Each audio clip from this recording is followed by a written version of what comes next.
Right guys, if I could just grab your attention for 1 second before you watch this review. I'm going to be uploading a massive classic collection video of my figures obviously later on this evening, so be sure to check it out. Thanks a lot guys, enjoy the review.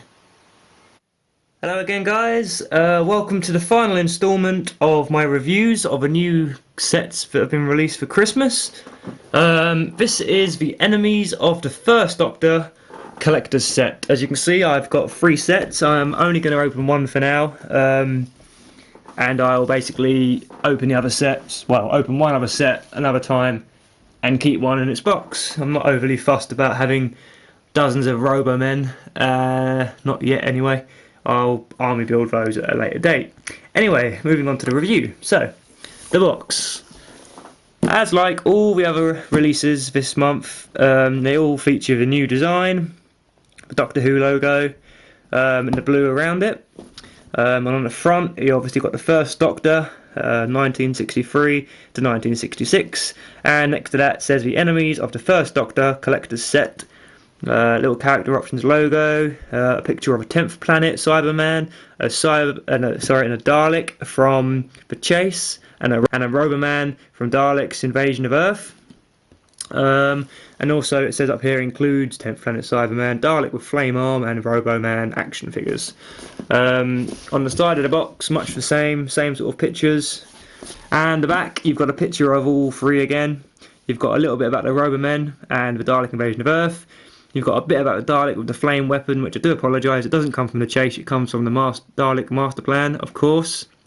And then it tells you about the Dalek's master plan. It then has the Cyberman, and finally all about the 10th planet, which is William Hartnell's very last story. Only 3 episodes survived. The last episode has been wiped, but has been reanimated by somebody on YouTube, which I watched the other day, and it was fantastic, so check that out. And obviously the side there is exactly the same. The bottom really just doesn't need to be looked at, and on the top is just the same as the sides and the front. Okay, so let's open this wonderful set. All you got to do is make a little incision here, like that, and then all you've got to do is open the box, like that. Okay, and you just bear with me while I squeeze this out of the packet. They are in very tight. They've tried to make it as small as possible, the packaging, thus resulting in a difficult experience getting it out of the box. But don't let that put you off a set by any means, because once it's out, and it ain't ever going back in again. There we go. So that's the box. Again, it's attached to cardboard. And all we do to get rid of the cardboard is make a little slit across here. Definitely suggest using a penknife. Another one on this side. And then up here you just want to free these little tabs so they can slot through the tops. And I think that's pretty much it. And there we go. Also there is a tab or sellotape sticking at the bottom, which you can just cut off. So there's the actual display, or the inside of the display, sorry. Little blue diamond logo, looks very good, very nice. And here is the set in question. Now, I'm so excited that this set, finally we have a Dalek with a different arm. I'm a little bit worried that it's going to be top heavy, but we'll see. It is resting on the moment on a bit of plastic. And I will be looking at the 10th planet Cyberman to see if it is just a re-release, and obviously a brand new figure, the Roboman. So, let's open these up. You do need scissors, as I keep mentioning in my other reviews, just to cut these bits, but it's very easy. The Dalek only has 1 tie on him. The Roboman has 2 ties on him, as well as the Cyberman having 2 ties on him. Just don't slit your fingers off when you're doing it, because I bet that would hurt. Really do suggest you get a better pair of scissors than I've got. I'm just using cooking scissors, and they're a little bit big and bulky. Big and bulky.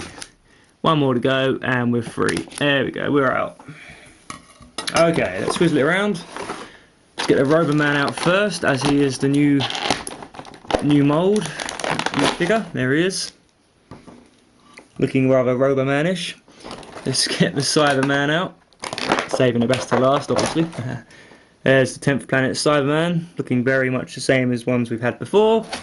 And finally, the Dalek. Now, when opening this, be very careful because the arm is sellotaped to this bit of plastic, so don't just yank it off without realising that. Okay, out comes the Dalek. Now, it is better than I imagined because it isn't seeming to be top heavy, which is fantastic. So yeah, here are the figures. They look brilliant. Let's zoom in. Okay, so the first figure I'm going to review for you guys is the 10th planet Cyberman. Only very briefly, because it is exactly the same as the release of the other 10th planet Cyberman that came in either the Tesco set or singly. Here's the one from the single release. Here's the one from the actual set. As you can see, and I've noticed, there's absolutely no difference whatsoever. You could argue perhaps that the lips are slightly different, but I mean it's probably just different. Each figure's probably got slightly different lips. So really there's nothing to shout home about on this figure. It is an excellent addition. Obviously it's great to be able to army build v Cybermen because they're my favourite. But yeah, there's nothing really to say about it. Obviously the articulation and all that standard, and the detailing is brilliant. So I am just gonna well, I'll just plonk him in the back there, and that's pretty much the 10th planet Cyberman done, guys. I have got a review of it somewhere on my channel, so if you want to have an in-depth look at this figure, then check out that video. Let's put him to the back. Okay, so I'm now going to review the Cyberman. Brilliant figure, as you can see. Articulation. His arms do a 360. His legs go up and down, and obviously they bend at the knee. And they also twist there. There's a joint there that twists. Obviously the head, there is articulation, and it is 360, but I'd be careful because you don't want to scratch the suit up too much.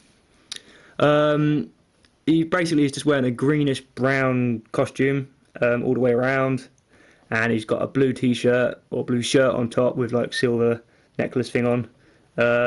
Obviously there's his hands do a 360 instead of the arms. His shoes are like black shoes, they're quite nice, but the main feature of his figure of course is the face and the helmet, the head, and as you can see it is really good. It looks a little bit strange from behind, but that's how it was. It's very screen accurate in my eyes. The detailing of it is really good. You've got a little twisty thing here. It doesn't actually twist, but it looks like it does. He's got a very like dead face. He's not like happy or smiling or anything because he is a Cyberman. He's like living dead. And the top of this is obviously, it's all hard plastic, but it's just fantastic. It really complements the whole figure, and helps make this set just amazing, just as all the other sets are. So there's your Cyberman figure. Thoroughly worth getting it, even if you just want this figure. To be honest, it is really nice to have finally a new figure for the First Doctor, a new enemy anyway for the First Doctor, because we haven't had many really. So let this be the first of millions. I'll just land him there. And finally is the Dalek. Now this Dalek, as I've said before, is from the Dalek's master plan. It is pretty much identical to the Chase Dalek, and it's got, the only difference obviously is it's got a pyro flame on it, which is exactly the same. The flame is, well, pretty much the same as the flame that came with the mechanoid, and obviously this arm isn't detachable. It isn't top heavy. I really thought it would be, but they've made it so it isn't, so you can literally hold it like that and it won't flop down, which is brilliant. Obviously articulation, the head does a 360 of course, and obviously it's showing you the limbs go up and down. The eye stalk goes up and down really easily, which is really good. It's just an absolutely fantastic figure. I have still got the little bit of rubbery stuff on around the eye, that's why the eye doesn't go up and down so much. I really can't be asked to take it off right now. I will take it off at the end of this video. I'm just too excited. Yeah, so as you can see, the detailing of this figure exactly the same as the Dalek from the chase. Blue hemispheres with slats. Got the black mesh up there. Obviously the eyes brilliant. You've got the orange lights still, and the exterminator gun is really, really good. The pyro flame is definitely the best part of this Dalek because it's just a new addition. It's great to have a new Dalek. We have waited a very long time for this kind of set to come out, and it finally has, so that's great. Obviously the wheels at the bottom, all the same. So it's fantastic. Overall, I give this set a whopping 10 out of 10. It is fantastic. I highly recommend you get it. Yes, it is quite expensive, but yes, it is worth it. Army building wise, you can army build your Roboman and of course your Cyberman. You don't really want more than one of these Daleks, perhaps, but you can always sell them on if you've got too many spare ones. Obviously, I'm going to have spare ones because I've got 2 sets in the background as well to open. But yeah, thanks for watching my review, guys. I will be back with a review probably of the Keeper of Traken set when that finally makes its way to me. But until then, stay safe, take care, Merry Christmas, Happy New Year, and love to you all, guys. Bye!